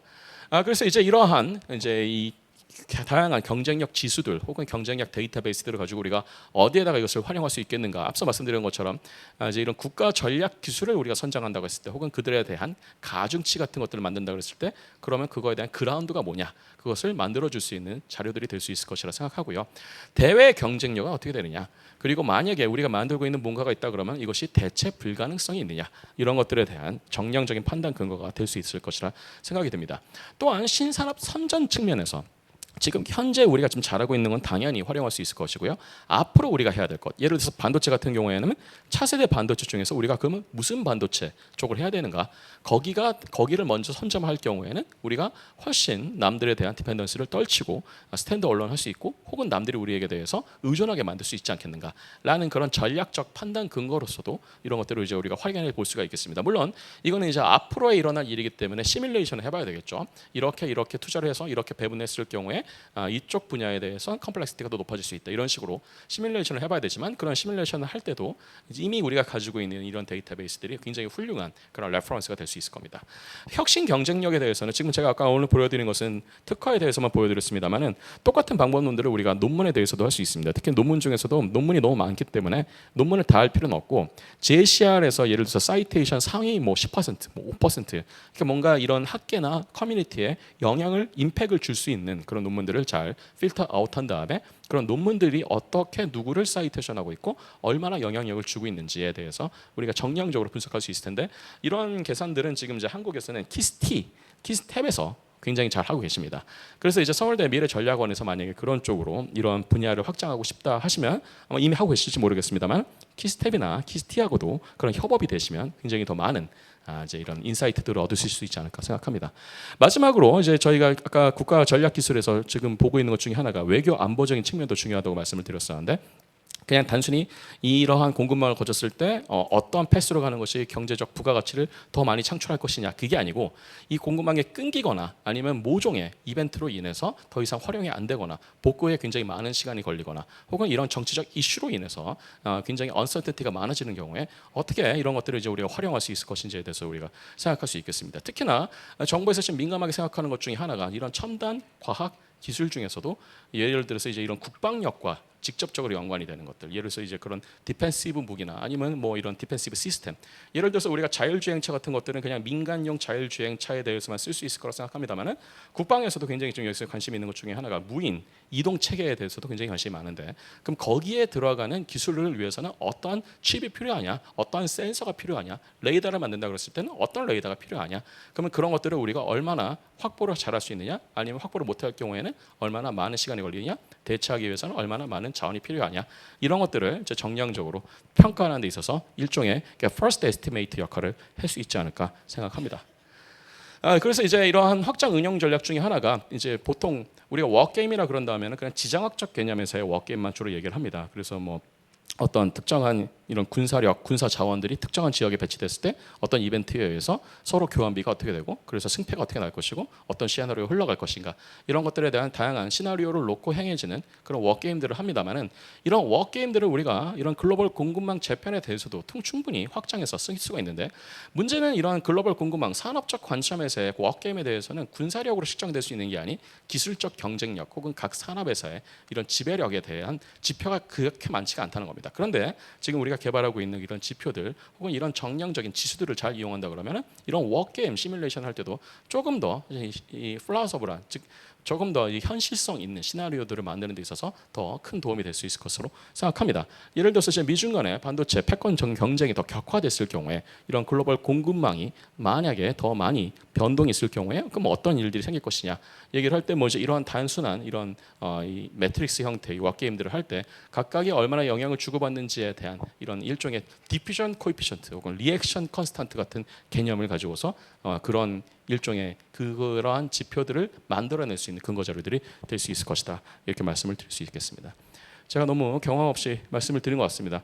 거의 끝났는 것 같은데요, 맞죠? 예. 저 발표는 여기까지 하면 될 것 같고 제가 앞부분에 좋은 발표들을 많이 놓쳐서 제가 뜬금없는 이야기를 한 것은 아닌가 굉장히 걱정이 많이 됩니다. 혹시나 질문 있으면 제가 아는 범위 내에서 답변 드리도록 하겠습니다. 감사합니다. 예, 다시 그 토론자분들 앞으로 나와주시고요. 그러면 저희가 남은 시간 동안에 오디언스의 질문을 받고 또 우리가 또 코멘트를 함께 받아서 답변을 드리는 식으로 진행을 하도록 하겠습니다. 혹시 질문해 주실 분들은 손을 들고 있으시면 저희 조교님들이 마이크를 전해드리는 걸로 하도록 하겠습니다. 예. 예. 외교부에서 오랫동안 일하다가 이제 퇴직하고 지금 이 경제안보 여기 개인적인 관심을 가지고 지금 있는데 오늘 발표하신 분들 발표 아주 감사하게 잘 들었고요. 많은 이제 배움이 기회가 됐다 이렇게 생각을 합니다. 맨 마지막에 우리 좋은 말씀 주신 그 권석준 교수님 그 발표에 이제 외교안보 측면을 이제 말씀을 하셔서 관련해서 제가 이제 좀 여쭤볼 것도 있고 제 나름대로 좀 느낌도 있고 그래서 좀 말씀을 좀 드리려고 하는데요. 이 경제안보의 개념에 대해서 이걸 어떻게 좀 개념화를 해야 될 것이냐, 여기에 대해서 제가 제 나름대로 이것저것 찾아보기도 하고 그랬는데 조금씩 다 다른 것 같더라고요. 그 목적에 따라서 이 경제안보라는 개념을 조금씩 달리 적용하기도 하고 뭐 그러는데 제가 보기에 이 경제안보에서 경제하고 플러스 안보 이렇게 그 전통적인 안보의 개념과 전통적인 경제의 개념 이 두 가지 영역을 이제 따로 분리해서 생각할 것이 아니라 경제 안보는 이 그 각 국가가 갖고 있는 그 자기의 그 여러 가지 경제적인 그 중요한 그 이 요소들 그 예컨대 한국 같으면 이제 반도체가 될 것이고 뭐 우리가 그 경쟁력을 가지고 있는 여러 가지 이 세계적인 이제 그 제품들이 있는데 그런 제품들이 지속적으로 그 경쟁력을 가지기 위한 그러한 이제 그러하기 위해서 어떻게 해야 될 것이냐의 개념으로 가야 되지 않겠느냐. 그러니까 이 안보라는 것이 전통적인 우리 국방 안보나 이런 개념을 떠나서 그 경제 분야에 있어서 우리 한국이 그 보다 더 지속적으로 발전할 수 있는 그런 개념으로 경제 안보를 좀 사용을 해야 되지 않을까. 그렇게 되면은 경제 안보라는 개념과 동시에 뭐 군사 안보라는 개념이 별도로 있어야 될 것이고 또 똑같이 문화 안보, 그 문화적 측면에서 우리 대한민국이 가지고 있는 여러 가지 그 장점과 지금 하고 있는 국제적인 그런 이제 그 경쟁력 이런 것들이 앞으로 어떻게 계속 지속적으로 경쟁력을 가질 것이냐에 따라서 문화 안보라는 그 개념도 우리가 결국은 좀 나중에 도입을 해야 되지 않을까. 그러한 측면에서 경제 안보를 바라봐야 되지 않을까. 이렇게 제가 생각을 했고요. 그래서 그렇게 따진다면은 예컨대 반도체나 뭐 이런 것들이 국제적으로 우리가 계속 경쟁력을 가지려면은 반도체하고 관련된 여러 가지 그 밸류 체인 같은 것들이 그 밸류 체인이 안정적으로 잘 그 관리가 돼야 그래야 우리가 이제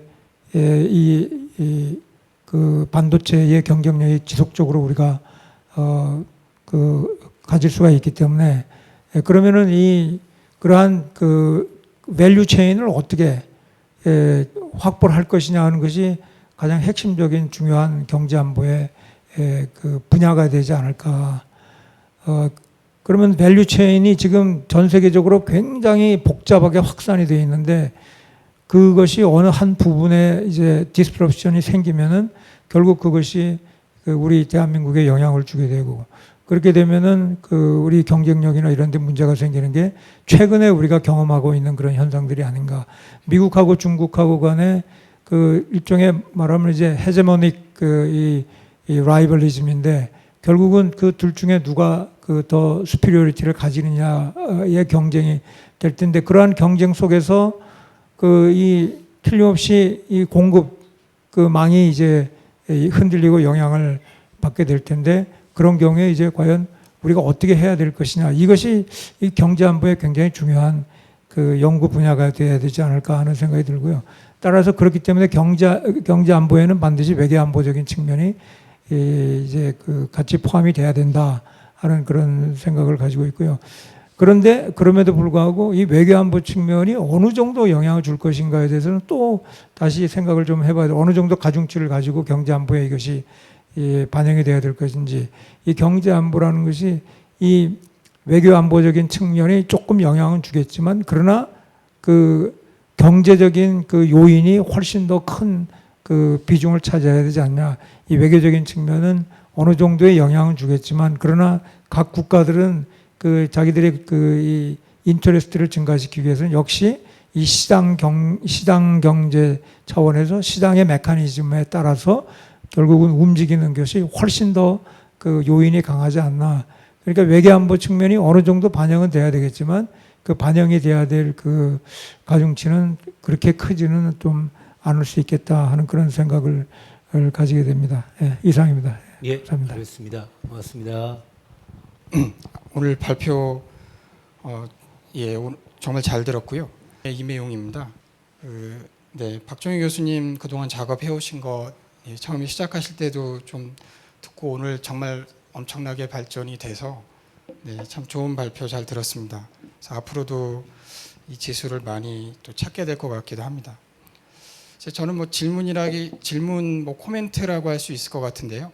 아까 연은호 박사님께서도 말씀하셨는데 오늘 발표하신 게 이제 이미 박종희 교수님께서 말씀하셨지만 공급망 지배력 지수라고 말씀하셨는데 이제 뭐 이 세미나 오늘 심포지엄에 오신 분들은 이제 경제안보 지수를 생각하고 또 왔을 것 같습니다. 이 공급망 지배력 지수가 어떻게 보면 이제 경제안보에 어느 정도 오버랩이 될 것 같긴 하지만은, 그러니까 이 공급망 지배력 지수라는 것이 지금 다루고 있는 경제안보 지수에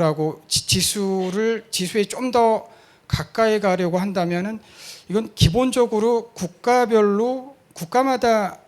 국가가 처한 전략적 상황이 다르기 때문에 국가별로 커스터마이즈 되지 않으면 이게 경제안보를 매조하기에는 이 공급망 지배력 지수 자체가 너무 브로드한 개념인 것 같고요. 그러니까 김영인 교수님께서 말씀하셨지만, 미국이 가진 전략적 상황과 한국이 가진 전략적 상황이 다르고, 미국은 그게 최초의 공급망, 최초의 이제 바이든 행정부의 이제 행정명령 1호에서 4개와 그 이후에 추가된 6개는 미국에게 해당되는 경제안보의 중요한 측면이지만은, 한국의 경우는 그 10개가 다 경제안보에 직접적으로 연결되는 부분도 있지만 그렇지 않은 부분도 있을 것 같거든요. 그러면은 공급망 지배력 지수라는 것이 경제안보 개별적으로 국가가 갖는 전략적 상황에 대해서 거기에 대해서 커스터마이즈해야 이 공급망 지배력 지수라는 것이 조금은 더 경제안보를 측정할 수 있는 그런 지수로서 조금 더 기능할 수 있지 않을까, 네, 그런 생각이 들었습니다. 네, 감사합니다. 예, 알겠습니다.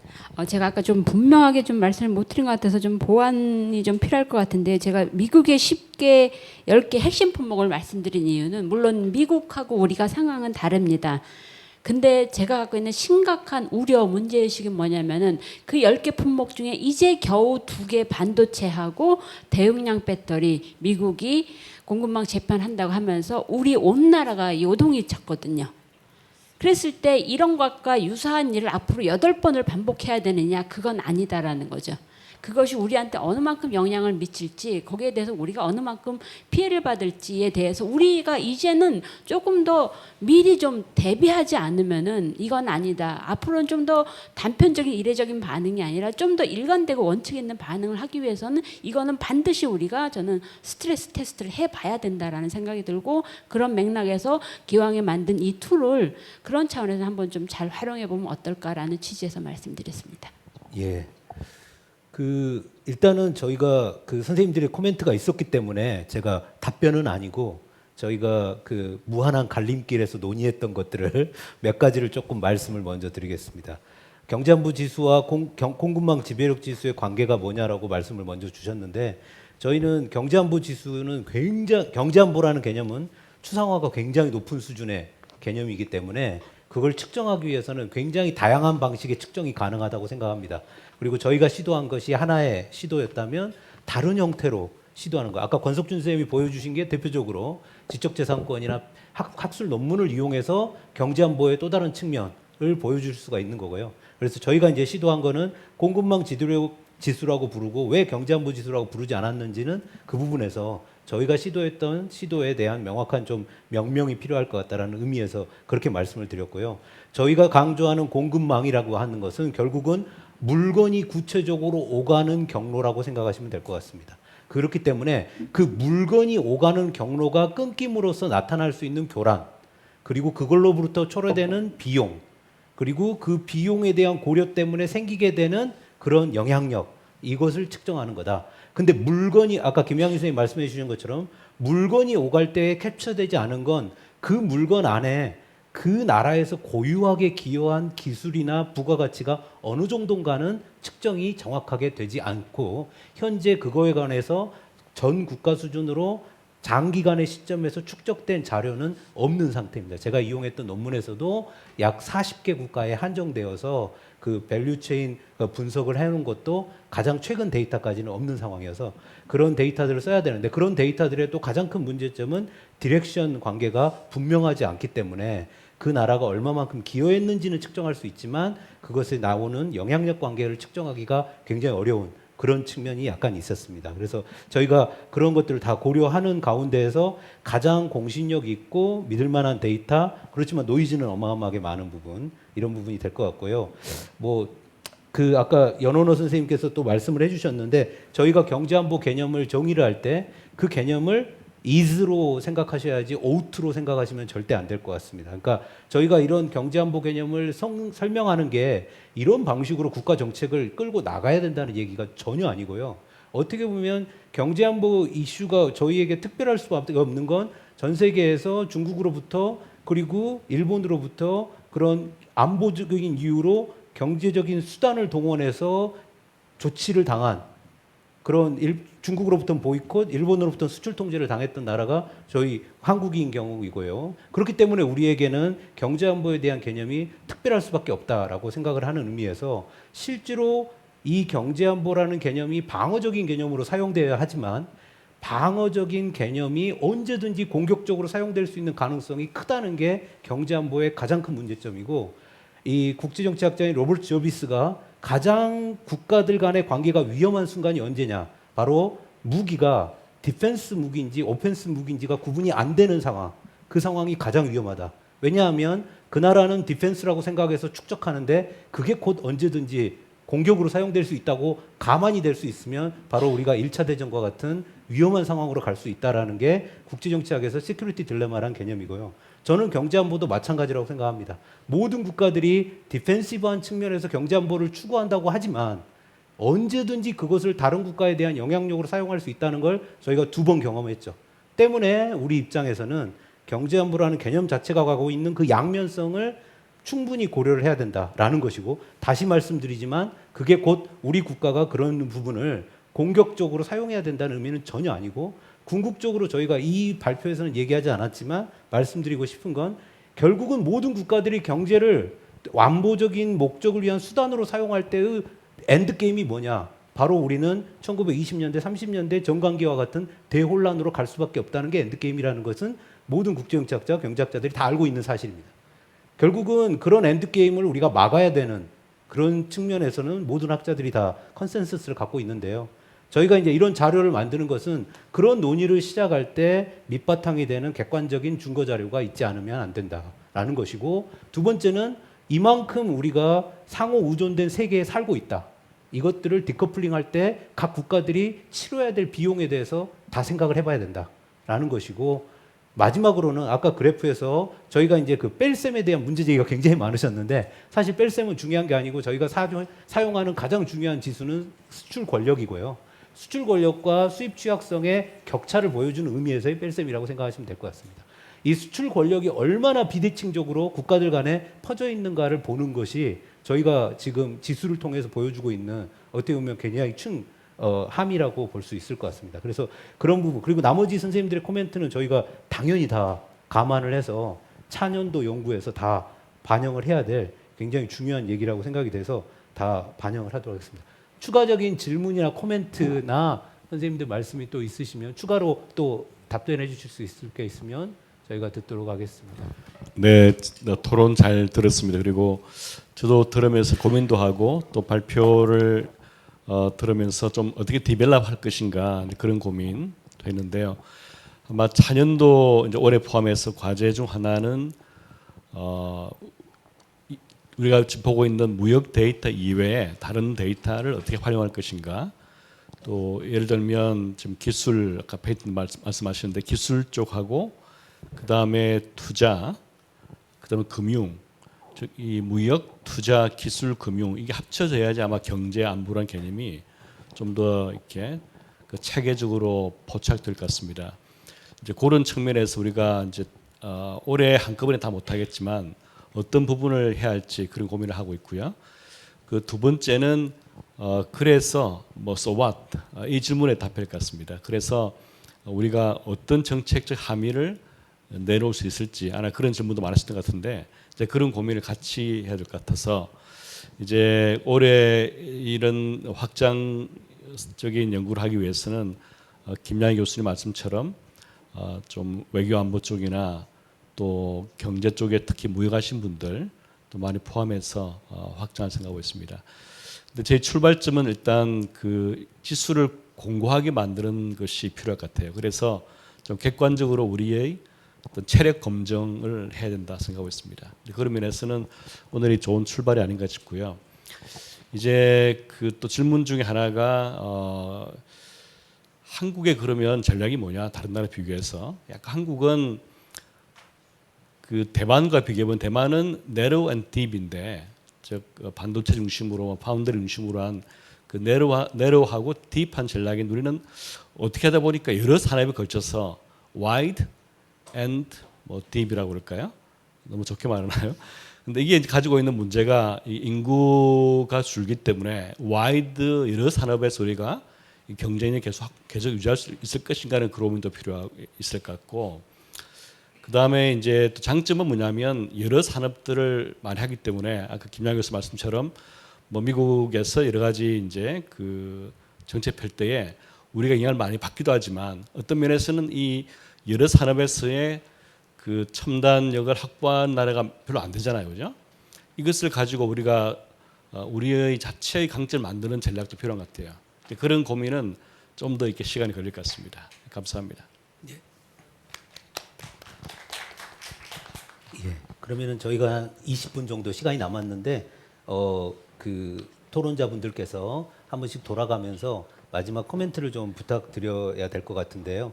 먼저 못하신 부분에 대한 코멘트도 좋지만 특히 이제 결국은 가장 중요한 얘기가 한국이 어떻게 해야 되는가 이런 중차대한 도전 시기에 또 오늘 저희가 보여드린 게 어떻게 보면 경제안보에서 한국이 처한 어떻게 보면 위치에 대한 어떤 하나의 스냅샷이라고 보면 이런 걸 기준으로 볼 때 한국이 앞으로 어떻게 해나가야 될지에 대한 그런 고민이나 또는 다른 코멘트가 있으시면 간단하게 말씀해 주시고 저희가 세컨 라운드를 정리하면 될 것 같아서 이쪽에 계신 연원호 선생님부터 박재혁 선생님, 김양희 선생님 그리고 권석준 선생님 간으로 이렇게 돌아가면서 얘기를 들어보도록 하겠습니다.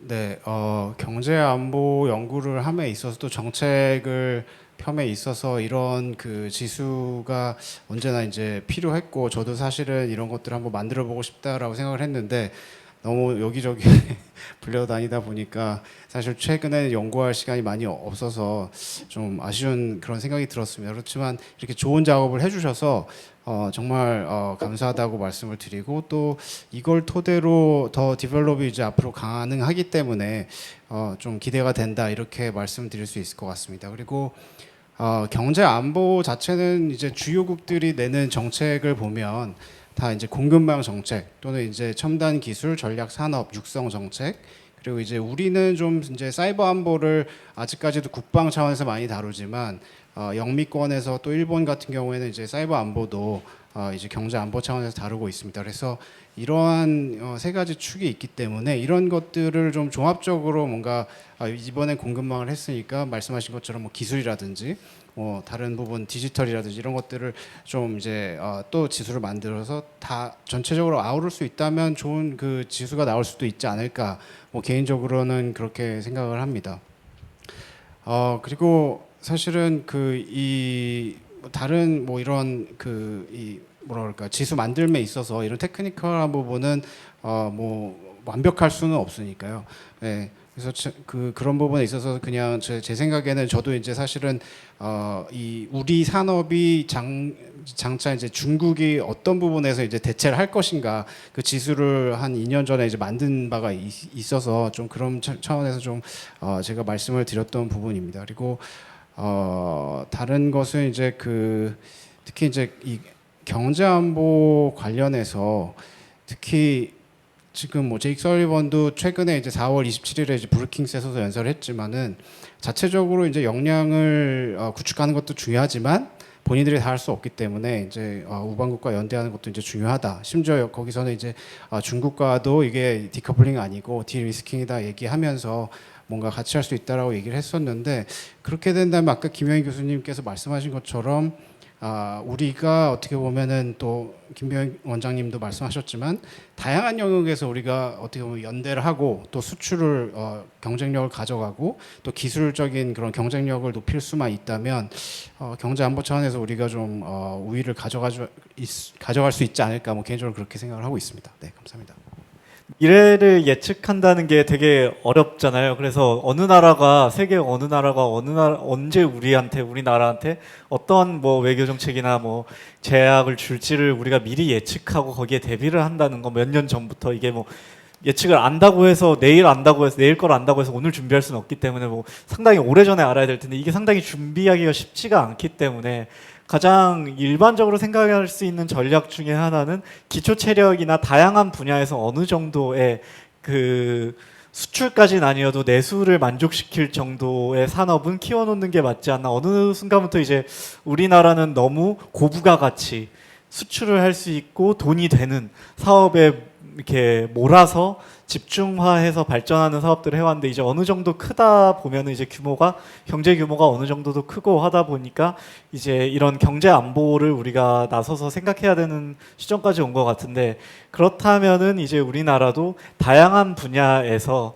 조금씩 계속 그 생산을 해나가는 제조업부터 뭐 예를 들어 농업, 축산업, 제조업부터 조금씩 발전을 시켜가는 전략이 필요할 것 같다는 생각이 듭니다. 특히나 그 히달고 페이퍼들이 오늘 계속 언급이 되는데 거기에 이제 가장 처음에 나오는 프로덕트 컴플렉시티라는 페이퍼를 보면은 우리가 옛날에 경제학에서 배웠던 리카르도 뭐의 이론에 따르면은 어떤 나라든 자기가 제일 잘하는 거 몇 개만 컴페티티브 어드밴티지가 있는 것만 수출을 할 것 같은데 근데 실제 데이터로 보니까 미국 같은 강대국은 뭐 농업 생산물부터 저기 반도체까지 다 수출을 한다는 거예요. 그러다 보니까 이제 그런 아까 나온 가정들처럼 조금의 나라 근데 막상 고부가 가치 상품은 그러다 보니까 많은 나라들이 수출을 못하고 대부분의 나라들 그 로우 레벨에 있는 나라 그 로우 스킬 레벨에 있는 나라들은 다른 모든 나라들도 수출을 하는 그런 품목들을 하게 된다. 그러다 보니까 이제 어떻게 보면은 그 많은 나라가 수출을 못하는 나라일수록 이코노미 컴플렉시티가 높게 된다라고 이제 유도가 되는 거였었는데 근데 그거를 보면 이제 강대국일수록 뭐 중국도 그렇죠. 밑에 있는 생산물 1차 산업부터 4차 산업까지 뭐 다 생산을 하고 수출을 하는 그럼 미국은 뭐 농업 인구가 그렇게 많지도 않은데 어떻게 그거를 하느냐 미국 농업 지대에 가보면 이제 기술로서 서포트를 하고 있다고 사실 생각을 하거든요. 특히나 IT 기술이나 이런 것들, 로봇 기술, 뭐 IT 기술들이 각종 산업에 적용이 되다 보면은 그게 생산성을 높임으로써 사실은 1, 2차 산업이 다 같이 생산성을 높이고 그래서 내수 정도는 충분히 만족할 수 있어서 안보적으로 좀 튼튼하게 뭐 그거를 완전 집중할 필요는 없지만 밑단을 쌓아야 되지 않을까. 그래서 우리나라도 이제는 어느 정도 지금의 IT 산업의 성장이나 그 기술력 바탕으로 다른 뭐 매뉴팩처링부터 뭐 농업부터 해서 다 어느 정도를 그 생산성을 높이는 그런 작업들이 이제는 고려돼야 되지 않을까라는 생각을 한번 해봤습니다. 예, 감사합니다. 고맙습니다. 예, 아무래도 저도 경제학을 하는 입장에서 다시 한번 좀 말씀드려보고 싶은 것은 수출이 권력이 되고 수입이 취약성이 되는 이런 너무 이렇게 중상주의적인 시각에 서서 만든 이 개념이 본의와 다르게 자칫 오해를 줄 수 있지 않을까라는 부분이 여전히 우려된다라는 말씀을 드리고 싶고요. 저는 이렇게 수출이 권력이 되고 수입이 취약성이 되는 이런 지금 보호주의가 좀 강화되는 이런 분위기에 좀 더 세기를 받고 제동을 걷고 위험성을 좀 더 강조할 수 있는 그런 분위기로 조금 워딩을 좀 바꿔보면 어떨까라는 생각이 좀 듭니다. 두 번째로는 우리가 뭐든지 하면 한국이 이제 우리는 어떻게 해야 돼? 한국형은 뭐야? 저도 한국형 경제안보를 얘기를 했지만 이것이 노리는 바는 저는 기본적으로는 한국의 경제안보에 어떻게 도움이 돼 보다는 1차적인 용도는 GSCPI처럼 글로벌하게 국제 무대에서 국제 아카데미에서 활용 가능한 그런 어떤 지수를 개발하는 데 좀 더 1차적인 목적을 좀 두는 게 맞지 않나라는 생각이 듭니다. 그래서 이런 형태의 어떤 심포지엄을 좀 국제 심포지엄도 하면서 외국에서 바라보는 시각 이런 것들 좀 더 가미해서 GSC 말고 한국에서만 GSCPI 말고 한국에서 만든 그런 것도 있잖아 해가지고 좀 더 유용하게 쓸 수 있는 그런 방향으로 가는 게 좋지 않을까라는 생각이 듭니다. 어쨌든 수고하셨습니다. 다시 한번 저는 늦게 와서 죄송하다는 말씀을 드리고 이미 이제 앞에서 좋은 말씀들을 해주셨기 때문에 제가 뭐 그런 것들에 대한 코멘트를 드리긴 어렵고 아까 이제 여기 오디언스에서 나왔던 질문 중에 굉장히 중요한 코멘트들이 많이 있어서 그 부분에 대한 좀 답변을 드리면서 코멘트를 마무리하도록 하겠습니다. 일단 가장 처음에 질문을 주셨던 분들이 이제 경제와 안보 그래서 합쳐서 경제 안보의 개념이 중요하다는 걸 알겠는데 그 외교가 어떤 역할을 할 수 있을 것인가 그것에 대한 함의가 무엇인가 생각보다 안 중요한 거 아닌가 이렇게 이런 뉘앙스의 질문이었던 것으로 제가 이해를 합니다. 그런데 이제 저도 이쪽 분야를 조금씩 공부를 하면서 알게 되는 것이지만 사실 경제 안보라는 관점에서 때 이것이 그냥 경제가 안보를 수식하는 것도 아니고 안보가 경제를 수식하는 것도 아니더라고요. 경제적 가치가 안보에 직접적인 영향을 미칠 수도 있고요. 안보적 가치가 경제에 직접적인 영향을 미칠 수 있는 케이스들이 최근에 들어와서 점점 많이 생기고 있습니다. 아까 김명희 교수님 말씀하셨지만 이런 보호무역주의가 대두가 되고 있는 것도 그러한 시그널 중에 하나라고 생각하는데 이제 미국이 사실 직접적으로 언급을 하지 않고 있었습니다만 최근에 들어와서 좀 수면 위로 자꾸 언급하는 그 개념 중에 하나가 멀티플리케이션 팩터라는 개념. 그러니까 우리나라 말로는 전략 승수라는 개념인데 그게 별게 아니고 그냥 앞서서 얘기했던 그런 중요한 전략 기술들이 실제 외교 안보적 가치, 예를 들어서 좁게는 군사 무기에서부터 시작해서 넓게는 그런 안보적 가치로 실제로 어떻게 영향을 미치는지를 수치화한 겁니다. 그러면 아주 단순하게 얘기한다고 그러면 러시아가 지금 굉장히 자랑하는 초음속 미사일 이스칸다르 미사일이라는 게 있는데 그 이스칸다르 미사일을 아껴두다가 수세에 몰리니까 최근에 좀 발사를 했습니다. 그런데 이제 대부분이 패트리엇 미사일에 다 이제 격추가 됐는데 그 이유 중에 하나가 사실 이스칸다르의 그 자세 제어를 위해서 굉장히 좀 아주 최첨단 칩이 좀 필요합니다. 어떤 칩이라고까지는 제가 말씀 못 드리겠는데 그 칩을 원래는 미국에서 전량 수입을 하고 있었습니다. 그런데 작년에 전쟁이 발발한 이후에는 그 재고 물품이 소진되고 나자 이제 더 이상 미국에서 수입이 불허가 되기 때문에 이제 중국산 칩으로 대체가 되고 있었는데 그러다 보니까 명중률이 떨어지는 것은 물론이고 중간에 이런 신호 제밍을 디노이즈할 수 있는 기술을 처리할 수 있는 DSP가 없는 칩을 장착했기 때문에 결국은 이게 초음속이라는 아주 훌륭한 전략적 승수 요인이 있음에도 불구하고 반도체 성능 지표 그 문제 때문에 격추가 되고 있다라는 것이죠.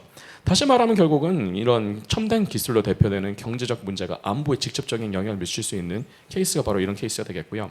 이번에는 반대로 얘기해서 안보적 가치가 경제적 가치를 도미넌스할 수 있는 케이스를 말씀드리면 최근에 있었던 사건 중에 하나가 중국 정부가 중국에 있는 영국의 ARM이라는 반도체 설계 전문 회사가 있습니다.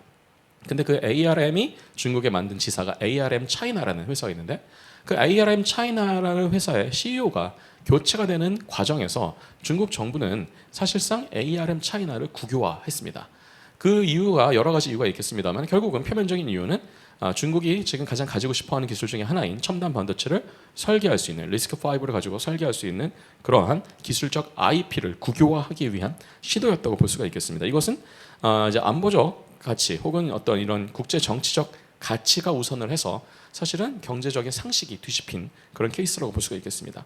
보시는 것처럼 경제하고 안보 사이에는 어떤 것이 어떤 것에 대해서 특정한 방향성이 단방향으로 존재하는 것이 아니고 양방향으로 존재하는 것을 알 수 있는데 사실 여기에 그런 외교가 할 수 있는 것이 무엇이냐라는 것이 이제 여러 가지 제가 말씀드릴 수 있는 것 중에 하나가 반도체 쪽에 대해서 좀 말씀을 드리겠습니다. 최근에 있었던 한미 정상회담에서 이제 중요하게 오갔던 내용 중에 하나가 NSTC를 한국으로 익스텐션 할 수 있을 것이냐에 대한 것이었는데 미국이 말하고 있는 NSTC라는 게 별게 아니고 현 세대의 반도체 기술뿐만 아니고 차세대의 반도체 기술에서의 표준과 로드맵 작성을 할 때 미국뿐만 아니고 미국의 그런 주요 동맹국들 그리고 주요 핵심 그런 기업들이 같이 이익을 공유해서 이것을 만들겠다는 일종의 이제 가상 협의체라고도 볼 수가 있는데 이 협의체를 얘기를 할 때 원래 이게 내셔널이라는 말이 붙음에도 불구하고 외교적으로 우리가 이제 좀 힘을 발휘하고 우리의 이익을 더 잘 대변할 수 있을 것 같으면 이 부분에 대해서 한국이 더 참여를 해서 한국의 국익을 높이는 방향으로 갈 수가 있겠죠. 이런 것들이 이제 외교가 할 수 있는 것 중에 하나라고 생각을 하고요. 사실은 이 과정에서 좀 굉장히 중요한 것 중에 하나가 외교적으로 지금 잘 역량이 발휘돼야 될 것 중에 하나가 한국이 이제는 이런 첨단 기술 면에서는 한국 혼자서 개발하기가 어렵습니다. 예를 들어서 그러면 다른 나라들하고 협력을 해야 되는데 뭐 예를 들어서 아주 간단한 얘기를 해보면 다른 나라에 그런 고급 엔지니어가 있는데 한국에 와야 됩니다. 그럼 이 엔지니어들에 대해서 우리는 어떤 대우를 해줄 것인가? 영주권을 줄 것인가? 아니면 여기서 취업 비자를 줄 때 어떤 특혜를 줄 것인가? 그럼 반대로 우리나라의 엔지니어가 그 나라에 갈 때는 어떤 대우를 받을 것인가? 즉 상호 호혜적인 그런 관계를 맺을 수 있을 것인가? 사람 대 사람도 그렇고 민간 대 민간도 그렇고 연구기관 혹은 대학 대 대학 혹은 이런 여러 가지 관계들에 대해서는 사실 민간에서 커버하기가 굉장히 어렵습니다. 이런 부분들이 외교적인 역량이 커버를 해주셔야 되는 부분이라고 저는 생각을 하고요. 두 번째 이제 질문이 공급망 지배력 지수와 경제 안보 지수가 정확하게 어떤 관계가 있는 것인가에 대한 말씀을 하셨는데 이것도 마찬가지로 김양희 교수님 말씀을 좀 빌려보자면 저는 이것을 약간 다른 관점에서 봤으면 좋겠는데 이런 체인이 어떤 이런 뭔가 퍼러베이션 약간 변동이 생겼을 때 이것으로부터 얼마나 빨리 회복이 될 수 있는가, 즉 리질리언스의 개념으로 이걸 한번 다시 우리가 바라볼 필요가 있습니다. 그런 리질리언스를 평가할 수 있는 지표가 있는지 잘 모르겠습니다만은 만약에 그런 평가를 할 수 있다 그러면 그런 평가를 하기 위해서 좀 여기서부터는 통계 물리적인 시뮬레이션이 들어가야 됩니다. 여기서 말하는 통계 물리적인 시뮬레이션, 여기 계시는 교수님도 더 잘 아시겠지만 산업 내부에서의 서브 그룹들 사이의 연관 관계에서 특정한 디스럽션이 생겼을 때 그들이 디퓨전돼서 나가는 영향의 범위, 그리고 그 영향이 다시 원상 복구되기까지, 예를 들어서 이퀄리브리움으로 가기까지 걸리는 시간, 그건 한 산업 내에서 그렇고요. 여러 산업에서, 예를 들어서 반도체에서 디스럽션이 생겼을 때 자동차까지 영향을 주는 데까지 얼마나 시간이 걸리냐, 얼마나 영향이 가느냐, 그 영향이 회복되는 데까지 얼마나 시간이 걸리냐, 그런 것들을 모델링하는 게 필요합니다. 그런 모델링하는 과정에서 이런 공급망 지배력 지수와 경제안보 지수 사이에 모종의 상관관계들이 밝혀질 수 있을 것으로 생각을 합니다.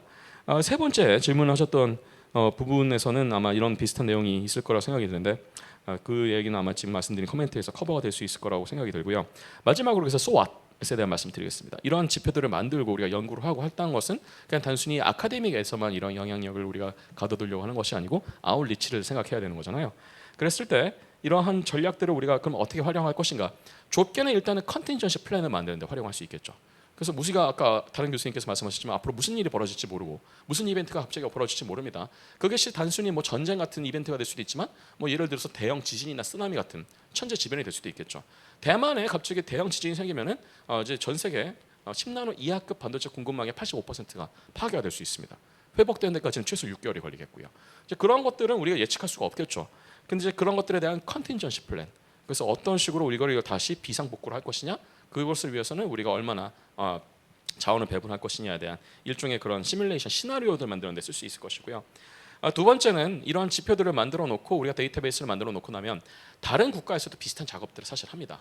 예를 들어서 다른 국가, 뭐 미국이 지금 IRA나 칩스 법안을 하는 것도 있지만 EU에서는 뭐 GBER 같은 것들을 해갖고 점점 이거에 맞대응하는 원투원 매핑 같은 이런 지금 전략들을 만들어내고 있는데, 이런 전략들이 하나씩 수면 위로 드러 나올 때 우리가 그냥 마구잡이로 랜덤으로 이것을 대응하는 것이 아니라 시스테마틱하게 대응할 때 이런 데이터들이 쓰일 수가 있게 될 것이고, 그 세 번째로 좀 더 거시적인 말씀을 드린다면 우리나라 인구 구조가 계속 줄고 있고 이런 첨단 산업 분야는 점점 익스펜션 해야 되기 때문에 반드시 그 사이에서 디스크리퍼시가 생길 텐데, 그런 차이점을 우리가 메꾸려 그럴 때 반드시 우리는 이민에 대한 즉 외부에서 이제 이민을 받는 것에 대한 정책의 변화를 고민할 수밖에 없을 텐데, 그런 지점들에 대해서 우리가 상대적으로 더 급하게 생각해야 되는 분야가 무엇이냐, 어떤 사람들을 더 받아야 될 것이냐, 이런 것들을 정하거나 아니면은 이런 부분에 대해서 우리가 전략적으로 어떤 나라하고 더 협력 관계를 강화해야 되느냐, 프로그램을 더 확대해야 되느냐, 공동 연구 프로그램을 확대해야 되느냐, 이런 것들을 얘기할 때 그냥 단순히 정책적 차원이 아닌 뭔가 좀 더 실질적인 차원에서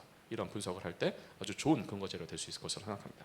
제 코멘트는 여기서 마치도록 하겠습니다. 감사합니다. 예, 이제 시간이 다 저희가 2부 시간이 다 되어서 이제 마무리해야 될 것 같습니다. 오늘 멀리서 와주신 우리 많은 관계자분들하고 그다음에 토론해주신 선생님들께 깊이 감사드리고요. 저희가 앞으로도 계속 미래전략원 경제안보 클러스터가 새로운 또 주제를 가지고 웹사이트와 그다음에 문서들을 계속 업데이트해 나가면서 우리가 경제안보에 대한 그런 학술적인 연구와 정책적인 고민에 도움이 될 수 있는 그런 자료와 그다음에 내용을 생산할 수 있는 그런 단위가 될 수 있도록 저희가 더 노력하도록 하겠습니다. 오늘 참여해 주신 모든 분들께 감사드리면서 오늘 행사를 마치도록 하겠습니다. 감사합니다.